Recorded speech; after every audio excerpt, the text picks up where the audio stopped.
sir, what is 30A? 30A Bharat के संविधान में एक ऐसी धारा है,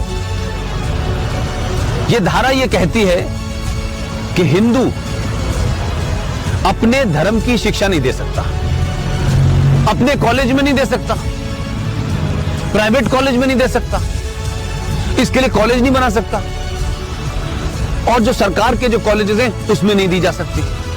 लेकिन एक धारा है 30, वो 30 धारा मुसलमानों को इस बात की इजाजत देती है कि वो अपनी मजहब की शिक्षा के लिए कॉलेज खोल सकते हैं, वो मदरसे चला सकते हैं, क्रिश्चियन अपने मदरसे चला सकते हैं, स्कूल इंस्टीट्यूशन चला सकते हैं, जहां वो अपने मजहब की शिक्षा दे सकते हैं। मेरा सवाल यह है, क्या संविधान के निर्माताओं को इस बात का बोध नहीं था कि सिन्नी जी, अगर आप अपने धर्म की शिक्षा आपको नहीं मिलेगी तो आप में संस्कार कहां से आएंगे, आप में फेथ कहां से आएगा, आप वेद क्या हैं, पुराण क्या है, कैसे जानेंगे अगर आपसे कहा जाए आपको यह नहीं पढ़ना है।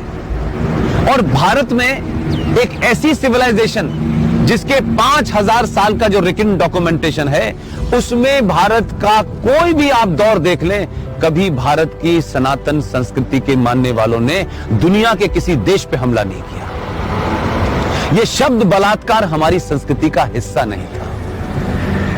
ये घूंघट इसलिए नहीं था कि हमारे यहां था, हमको गलत नैरेटिव दिया क्या। ये भारत के अंदर जब मुगल शासक आए, उनका एक ही एजेंडा था कि जितने गैर मुस्लिम औरतें हैं उनका रेप करके उनकी नस्लों को सुधारना है। ये बलात्कार शब्द हमारे साहित्य का हिस्सा नहीं था, ये तलाक शब्द हमारे साहित्य का हिस्सा नहीं था। हमारी परंपरा और संस्कृति में 7 फेरे जीवन भर के लिए जाते हैं। इस्लाम में शादी is a contract between 2 people, it's a business.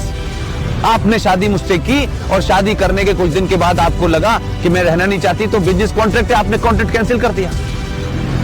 तो आर्टिकल 30A भारत के संविधान से हटना चाहिए। इस देश के 90 से 95 करोड़ हिंदुओं को उनका शास्त्र क्या कहता है, उनका वेद क्या कहता है, इसकी शिक्षा की इजाजत देनी चाहिए।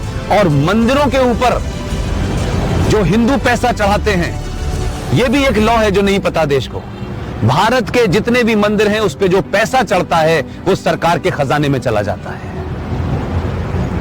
और भारत के मजारों के ऊपर जो पैसा चढ़ता है, जो गुरुद्वारों में पैसा चढ़ता है, वो सारा का सारा पैसा उस धर्म के मानने वालों के पास चला जाता है। सिर्फ भारत के हिंदुओं का पैसा जो आप अयप्पा पे चढ़ाती हैं, जो महाकाल पे चढ़ाती हैं, जो वैष्णो देवी पे चढ़ाती हैं, वो पैसा सरकार ले लेती है।